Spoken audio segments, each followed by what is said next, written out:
I've got a handgun safe here that is not currently available in the United States. So why am I sharing this with you? Well, I'm sharing this for two reasons. First, the company that makes this, Pangolin, they're located in South Africa. They were kind enough to send me one of these so that I could take a look at what they're making. Second, I get asked a lot to recommend handgun safes for the vehicle. I have recommended some products made by Steelhead Outdoors. They are secured to the interior of your vehicle with a cable. It's a big solid cable, but it is a cable nonetheless, and that kind of thing can be attacked. I haven't yet come across a product made in the US or imported into the US that I can recommend unreservedly. This right here is the kind of handgun safe that I can recommend unreservedly. First, let me talk about the lock installed on this. This is an Obloy brand lock, the Sentry model. It's a good lock, a disc detainer lock, and I'll be honest with you, there are decoders and picks out there for attacking this lock, for the advanced lock picker who likes playing with locks. But look, I've said it before and I'll say it again. Bad guys don't pick locks. Nobody's going to be breaking into your car by force just to settle in for a good 10 minutes or so to pick at a lock. That's not the way it happens. And as always, I'm going to use this Glock 17 to demonstrate the storage capacity because it's such a common gun. And there's a spare magazine.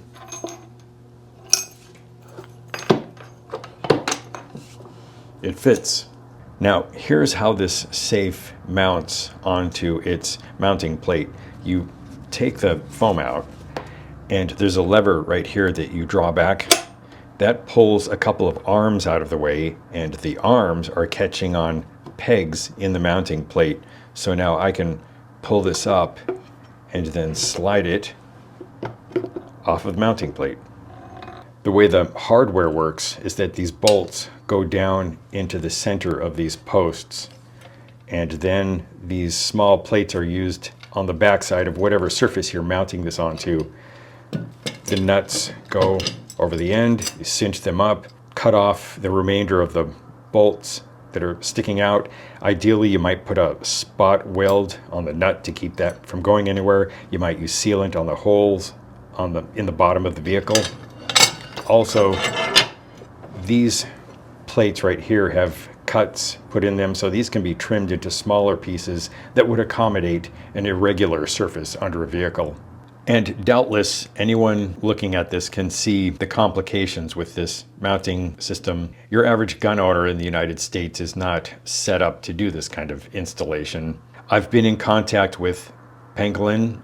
I know that I know a couple of things. They're working on a larger version of this safe, but they may also explore hardware that would be easier for somebody to install in their cars so they wouldn't have to take this to a shop. In South Africa, this would be installed by a certified installer, and then the gun owner would take that receipt and go get their licensing. I've also taken this to some mechanics shops near where I live. I've called them. I said, hey, do you think you guys could help install a handgun safe in my car? And they said, absolutely, bring it on in. So I've brought this in and I've shown people the hardware. They've looked it over, talked about it, and the same thing happens every time. They say, yeah, we don't do that kind of installation. This is not like doing a brake job or something. These are not parts that we sell. We can't warranty the work. And the more they talk about it, the more they decide, yeah, this is not something, it's a liability issue. We can't install this. Now, for the security-minded among you, you might be wondering, what is there preventing this critical lever here from sliding forward accidentally? I'll show you. It's up in the lid.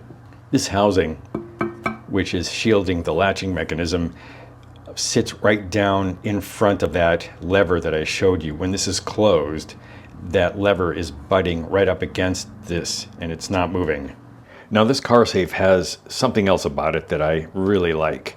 Normally, the small key-locked lock boxes that are imported into the United States and sold to gun owners have a simple latching mechanism. Basically, the lock cylinder just rotates a little cam that catches on a piece of metal and that holds the whole thing shut.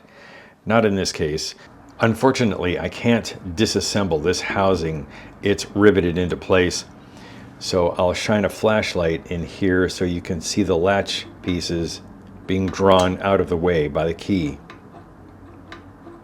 And those two latch pieces slide into heavy pieces of steel that are part of the box. When the key is turned and the lock is locked, those latch pieces are fixed in place. They are locked. They don't move or bounce on any springs. They're solidly held in place. So now to wrap this up, I just want to say a couple of other things.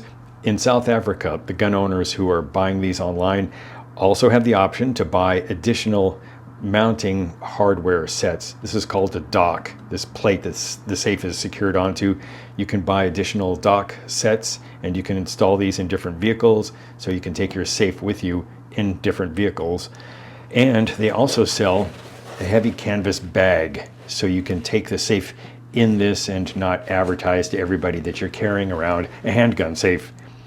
Hopefully, Pangolin in the near future can come up with a mounting hardware system that would be a bit more accessible to the do-it-yourselfer gun owner, and hopefully also they can find themselves an importer in the United States.